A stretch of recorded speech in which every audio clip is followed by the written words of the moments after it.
Imagine acordar no meio do castelo Dimitrescu, sem armas, sem reforços, apenas a sua inteligência contra uma matriarca vampira gigantesca, com cerca de 2,90 metros de altura, e suas 3 filhas sedentas por sangue. No final, você vai conhecer o truque ambiental que transforma o imortal em frágil, junto com a história e a ciência que tornam isso possível. Vamos detalhar a mutação Cadeau e as filhas criadas a partir dela, e como transformar o próprio castelo em sua arma. Mas antes, é preciso entender de quem é a casa na qual você acabou de entrar.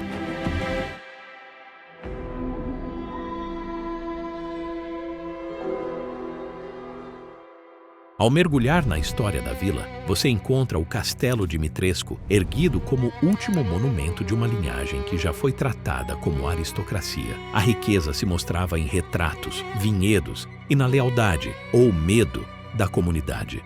Mas após a Segunda Guerra Mundial, mudanças políticas apagaram o status intocável da nobreza e a influência da família decaiu. Alcina Dimitrescu nasceu nesse poder em declínio. Já alta e imponente por natureza, retornou ao castelo na meia-idade, após anos distante. Aos 44 anos, tornou-se cobaia dos experimentos de parasitas Cadeau, realizados por Mãe Miranda. O parasita lhe concedeu regeneração quase completa, interrompendo o envelhecimento. Porém, não curou uma doença sanguínea hereditária que carregava desde sempre. Essa condição a obrigava a consumir sangue humano para sobreviver. E após a transformação, a dependência tornou-se inquebrável. Miranda a considerou uma candidata inadequada para a total dominação do Cadeau. Documentos encontrados no castelo registram esse veredito de forma clara, mas ainda assim a instalou como uma das 4 lordes, garantindo-lhe controle permanente do castelo Dimitrescu e de seu vinhedo. Não era um título simbólico, era a confirmação de seu papel como governante e executora dentro do regime de Miranda, com uma economia inteira girando em torno da sua condição. O Cadeau alterou permanentemente o corpo de Alcina. Sua altura aumentou até alcançar quase 2,90 metros. Suas unhas podiam se alongar em garras afiadas o suficiente para perfurar metal. E, sob extremo estresse, assumia uma forma colossal, alada, semelhante a um dragão, estado visto apenas em seus últimos momentos, antes de ser destruída e cristalizada sob dano maciço. Nada disso era mito. Essas habilidades foram registradas nas anotações de Miranda e confirmadas pelo destino dos que ousaram enfrentá-la. Seu método de alimentação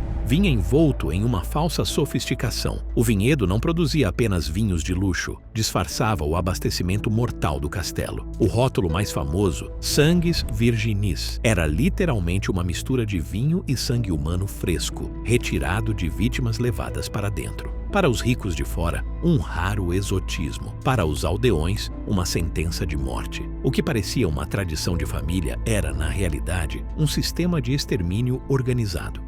Viver sob seu domínio significava sobreviver pelo medo. O Cadeau não só ampliou sua força física, mas a transformou em predadora suprema, capaz de punir com rapidez e precisão. Os aldeões obedeciam não por respeito a uma herança nobre, mas porque desobedecer significava desaparecer atrás das muralhas. Essa natureza predatória não se limitava a ela. Os corredores do castelo também eram caçados por suas filhas, criações de mais experimentos com o Cadeau, enquanto Alcina governava pelo peso da presença. As 3 percorriam os interiores escuros de forma furtiva, ligadas ao próprio ambiente do castelo. O que lhes faltava em postura régia sobrava em caça incessante e oportunista. Entender Alcina significa compreender como sua história, condição e poder moldaram o ambiente em que você está entrando. Mas nos corredores sombrios, sua sombra imensa nem sempre é o primeiro perigo. Outros se movem mais rápido. Atacam do escuro e carregam vantagens nada naturais sobre invasores, esperando logo além das paredes.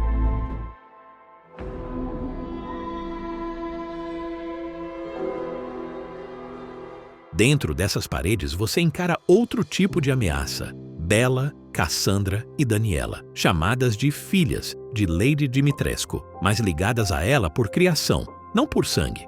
Elas não foram criadas como herdeiras. Segundo documentos, começaram como cadáveres. Esses corpos foram implantados com o parasita Cadou, que gerou milhares de insetos semelhantes a moscas, consumindo os restos por dentro. Com o tempo, o enxame aprendeu a se agregar em forma humana, imitando as mulheres que haviam sido capazes de alternar instantaneamente entre carne sólida e nuvem zumbidora. No ar quente e fechado do castelo Dimitrescu, reformam-se rapidamente após qualquer dano, tornando-se praticamente imortais. Qualquer parte destruída por tiros se recompõe antes que você recarregue. A resiliência delas não é lealdade, é biologia.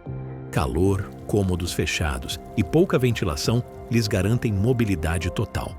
Mas esse mesmo desenho as prende. Expostas ao ar congelante, seus movimentos desaceleram. Com frio suficiente, congelam por inteiro, podendo ser despedaçadas com golpes certeiros. Os confrontos deixam essa fraqueza clara. Na cozinha, Ethan quebra uma janela e o vento gélido entra. Imediatamente, o enxame diminui. Os golpes perdem velocidade e o gelo começa a cobrir seu rosto antes que se recupere. Na biblioteca, ele abre uma clarabóia e o ar frio toma o espaço. Em segundos, a forma da filha fica lenta o bastante para que os tiros causem dano real. Milhares de unidades minúsculas movendo-se em coordenação, dependentes do calor. Quebre essa condição e a coordenação se desfaz. O plano de sobrevivência contra elas é simples. Não desperdice munição no calor de seu território. O ideal é provocar um choque térmico e atacar enquanto estão lentas. Uma vez resfriadas, já não conseguem se recompor instantaneamente. E fogo controlado basta para eliminá-las. Antes disso, enfrentá-las diretamente é como tentar matar um enxame com as mãos. Desperdício de tempo e recursos. Os ataques delas deixam pouco espaço para respirar. Conseguem preencher corredores em segundos, bloquear visão e golpear com foices curvas a curta distância. Ao derrotar as três, a forma como você enxerga o castelo muda. Aprende que sua estrutura pode ser usada contra seus caçadores. Janelas, clarabóias e paredes externas finas deixam de ser cenário, tornam-se ferramentas. Mas tirá-las do caminho não encerra os perigos. Restam os corredores dominados por alguém que não compartilha a mesma fraqueza e que conhece cada centímetro desse labirinto.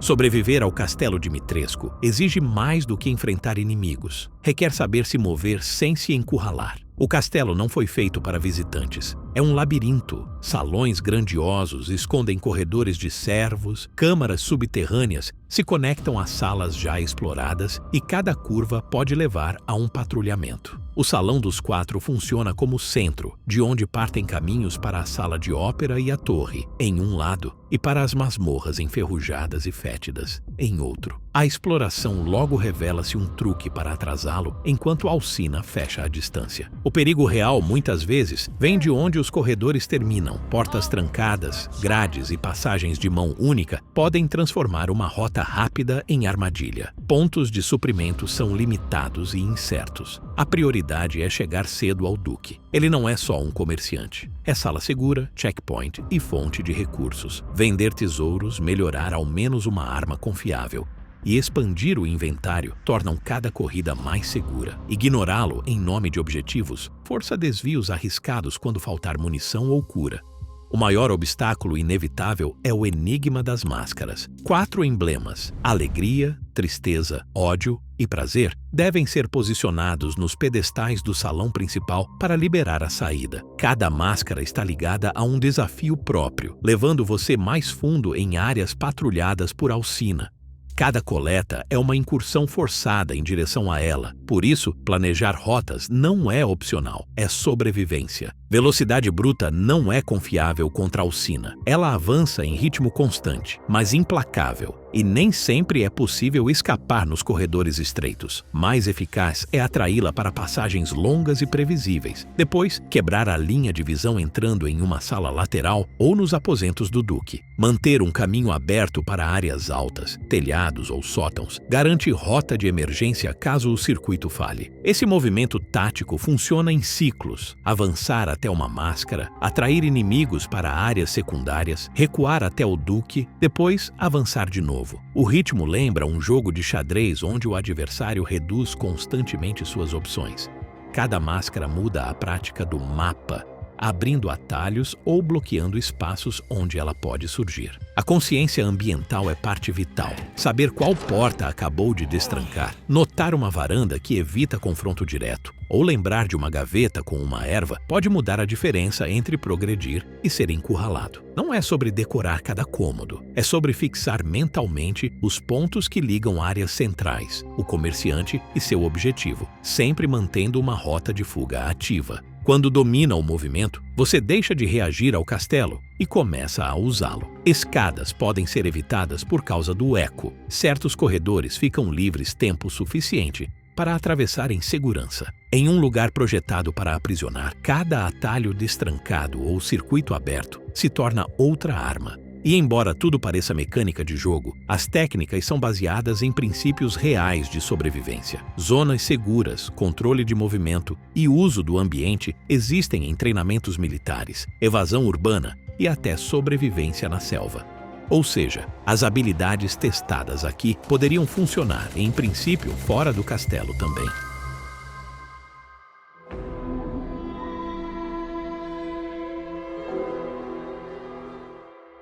Você não pode simplesmente pesquisar como lutar contra uma vampira de 2,90 metros com doença sanguínea hereditária. Mas os princípios que o mantêm vivo no Castelo Dimitrescu ecoam estratégias reais de evasão e sobrevivência vistas na história. A exploração do ambiente é um exemplo. Usar o frio contra as filhas é inspirado em estratégias de choque térmico, usadas por especialistas em pragas e exploradores. Insetos de verdade ficam lentos em temperaturas baixas porque seus músculos dependem de calor externo, exatamente como os enxames delas. No castelo, cada janela aberta é uma arma. O mapeamento de rotas e o controle de movimento lembram o treinamento SERE, Survival, Evasion, Resistance and Escape. Soldados em fuga aprendem a identificar nós seguros e pontos de estrangulamento rapidamente. A loja do Duque é o seu nó seguro, e os corredores estreitos são pontos críticos a evitar ou dominar. Em evasão urbana significa sempre ter duas saídas de qualquer sala, algo repetido em treinamentos de resgate de reféns. Evitar a alcina de frente espelha técnicas de convivência com predadores de grande porte. Guardas florestais em áreas de ursos ensinam trilheiros a deixar rotas previsíveis de fuga, em vez de encurralar o animal, porque imprevisibilidade mata. Aqui, você inverte os papéis, cria rotas previsíveis para si e nega a ela o poder de encurralar. Até o enigma das máscaras lembra práticas de alpinismo ou mergulho em cavernas. Nunca avançar mais fundo sem ter recursos e rota de volta. Cada incursão em busca de uma máscara é como mergulhar em um túnel submerso. Você marca pontos de referência, calcula o limite de tempo e garante saídas. A psicologia também importa. Em situações de estresse extremo, o cérebro tende ao pânico. Treinamentos forçam a dividir a missão em objetivos pequenos e alcançáveis. No castelo, isso significa uma janela por vez, uma máscara por vez, um circuito por vez. Pânico mata, processo mantém vivo. O Castelo Dimitrescu é um terror exagerado. A diferença é que, no mundo real, o predador dificilmente usa chapéu de abas largas e taça de vinho cheia de sangue. Quando você retira as paredes góticas e a escala impossível, sobreviver ao Castelo Dimitrescu não se resume a ser mais rápido, forte ou corajoso que seus caçadores. É ser mais inteligente com o chão sob seus pés. O parasita Cadeau deu a Alcina e suas filhas dons inumanos, mas também as prendeu a regras que podem ser dobradas até quebrarem. O frio transforma imortalidade em fragilidade. O mapeamento transforma labirinto em arma. Um comerciante vira ponto de ancoragem em um mar de perigo. E o castelo, feito para ser um campo de caça, pode ser reconfigurado, janela por janela, corredor por corredor, em sua máquina de sobrevivência. O momento em que você deixa de enxergá-la como como prisão e passa a tratá-la como enigma, você já inclinou as chances a seu favor. Porque, seja em um castelo romeno cheio de predadores criados em laboratório ou na pior crise real que você possa imaginar, a sobrevivência não favorece o mais forte nem o mais rápido. Favorece quem aprende as regras mais rápido e depois encontra um jeito de quebrá-las.